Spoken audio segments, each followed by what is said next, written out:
The transport ship shuddered as another explosion rocked its hull. Anna pressed herself against the cold metal wall of the cargo bay, her violet eyes wide with terror. Her mother's clawed hand gripped her shoulder with desperate strength. "Listen to me, little one," her mother whispered in their native tongue, the chittering sounds barely audible over the screaming alarms. Anna nodded, her antennae trembling. She was only 8 cycles old, but she had heard the stories. Every species in the galaxy knew about humans, the apex predators from the death world called Earth. They were monsters who fought without honor, creatures who refused to surrender even when facing certain death. "If you see a human," her mother continued, her voice cracking, "you must play dead. Do not move. Do not breathe. They are hunters, Anna." The ship lurched violently, and Anna heard the distinctive hiss of hull breaches sealing automatically. The Krelthar pirates who had captured their vessel were losing the battle. Part of Anna felt a twisted satisfaction at that, but the alternative was worse. The pirates might enslave them, but humans were unpredictable. "Promise me," her mother begged, pulling Anna close. Then the cargo bay doors exploded inward. Anna saw him immediately, the human soldier.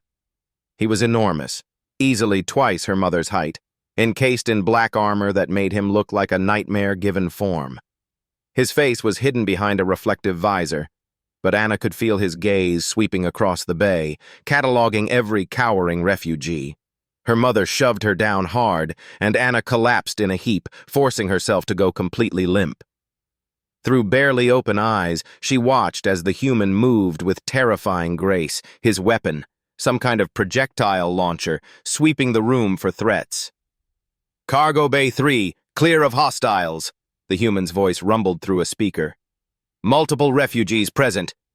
Anna's translator chip struggled with the human language, but the meaning came through. Her hearts hammered in her chest. Was this a trick?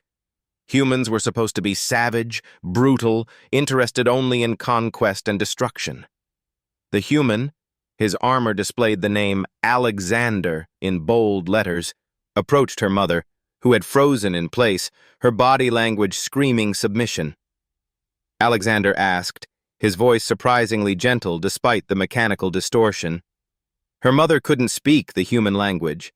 She simply pointed at Anna's still form, a keening wail escaping her throat. Alexander moved toward Anna immediately, and she had to fight every instinct to keep from bolting.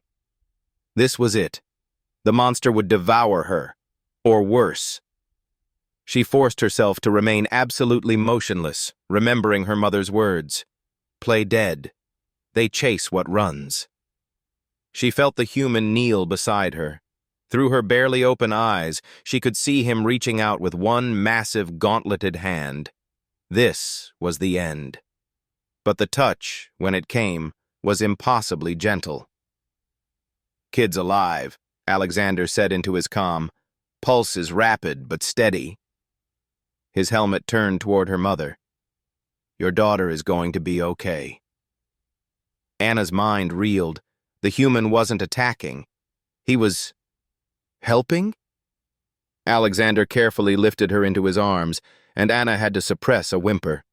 She was cradled against the human's armored chest, and despite her terror, she could feel warmth radiating from him. He smelled strange, not the chemical stench she'd expected, but something almost comforting. "Medical team to Cargo Bay 3, Alexander called. "We've got traumatized civilians here." More humans arrived, but these wore white armor marked with red crosses. Anna watched through slitted eyes as they moved among the refugees with remarkable efficiency and care. They offered water, food, and medical attention.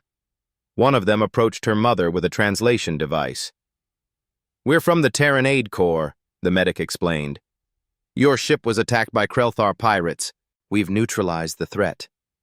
Her mother's antennae twitched in confusion.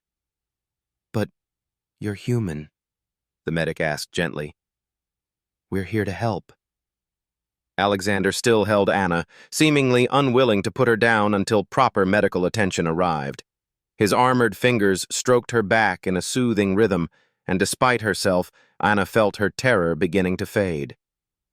"It's okay, little one," Alexander murmured, and Anna realized he'd noticed she was conscious. "Whatever you've heard about us, you're safe." Anna's eyes opened fully, meeting the dark visor where Alexander's face should be. Slowly, tentatively, her small clawed hand reached up to touch the hard surface of his helmet. Alexander's helmet retracted with a soft hiss, revealing a surprisingly young face. Weathered and scarred, yes, but with kind brown eyes that crinkled at the corners as he smiled down at her. "There she is," he said softly. Anna's translator chip finally caught up, and she heard the warmth in his voice, the genuine care. This human, this terrifying apex predator from a death world, was treating her like something precious. Her mother approached cautiously, and Alexander carefully handed Anna back to her, though his hand lingered for a moment to ensure the transfer was stable. "Thank you," her mother whispered in halting trade speak. Alexander nodded. "That's what we do." He glanced back at Anna. As the medical team continued their work, Anna watched Alexander coordinate the rescue efforts. She saw him laugh with the other refugees, saw him gentle and patient with even the most terrified children. She saw him personally carry an injured elder to the medical shuttle. This wasn't the monster from the stories. This was something the galaxy had never taught her species to expect. This was humanity. And as the rescue ships prepared to transport the refugees to safety, Anna made a decision. When she grew up, she would tell everyone the truth about humans. Not the legends of savage warriors, but the reality of compassionate protectors. Because the galaxy needed to know, humans didn't just fight, they cared. And that made them more dangerous to evil than any weapon ever could.